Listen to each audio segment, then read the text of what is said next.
नमस्कार, मैं अन्नू आजकल से। आज हम जानेंगे एक ऐसी गायिका के बारे में जिन्होंने भारतीय शास्त्रीय संगीत को शिखर पर पहुंचाया, गौहर जान। चलिए उनकी पुण्यतिथि के मौके पर जानते हैं उनकी कठिनाइयों भरे सफ़र के बारे में। पहले हम जानेंगे इनके शुरुआती दिनों के बारे में। किसी भी लड़की के साथ दुष्कर्म की घटना उस लड़की की आत्मा तक को खंडित कर देती है।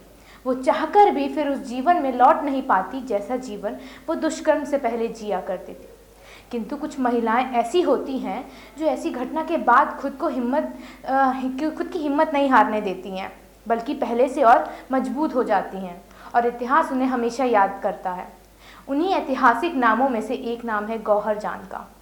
वो महिला जिसके साथ मात्र 13 वर्ष की उम्र में दुष्कर्म हुआ, जिसने अपने आप को टूटने ना दिया। जिस ज़माने में औरत महज एक वस्तु समझी जाती थी और जिस समय भारत ने ग्रामोफोन युग में प्रवेश ही किया था, तब गौहर प्रौद्योगिकी को अपनाने वाली पहली व्यक्ति थी, जिन्होंने स्टूडियो में तरह तरह के गाने रिकॉर्ड कर अपनी अलग पहचान बनाई और करारा तमाचा मारा पितृसत्तात्मक समाज पे। कलकत्ता में उन्होंने संगीत और डांस सीखा। उन्होंने रामपुर के उस्ताद वज़ीर खान को और कलकत्ता के प्यारे साहिब से गायन की तालीम हासिल की। गौहर को तकरीबन 20 भाषाएं आती थी।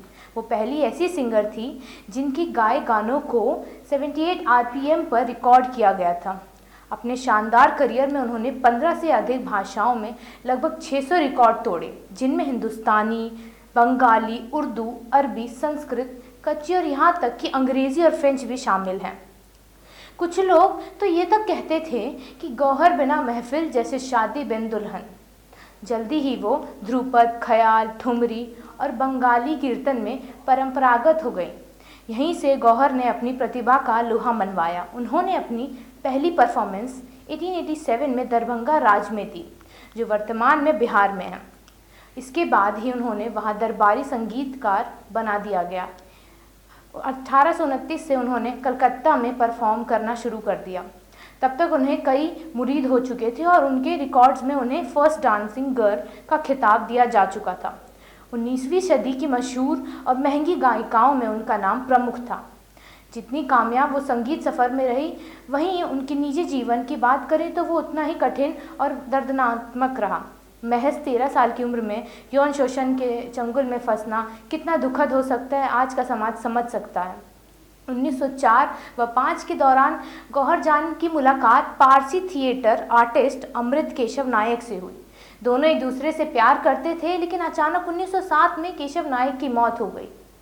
अपने आखिरी दिनों में वो राजा कृष्ण वडियार चतुर्थ के निमंत्रण पर मैसूर की शाही दरबार में चली गई और वहीं उन्होंने 17 जनवरी 1930 में आखिरी सांसें ली। आज उनकी कहानियाँ को काफ़ी हद तक भुला दिया गया है, लेकिन उनके संगीत और जीवन कथा को भारत में बड़े दर्शकों के सामने लाने के लिए कई प्रयास किए जा रहे हैं। जुलाई 2013 में इंदिरा गांधी राष्ट्रीय कला केंद्र में कार्यकार निर्देशक विक्रम संपत ने पुराने और दुर्लभ भारतीय ग्रामोफोन रिकॉर्ड के डिजिटलीकरण और संरक्षण के लिए एक व्यापक ऑनलाइन भंडार archive of India museum website launch की। अब संपत ने गूगल कल्चरल इंस्टीट्यूट के साथ हाथ मिला लिया और ग्रामोफोन युग की 10 अग्रणी भारतीय महिलाओं को पहली ऑनलाइन प्रदर्शनी का आयोजन किया है। ऐसे ही खबरों के लिए देखते रहिए आजकल। धन्यवाद।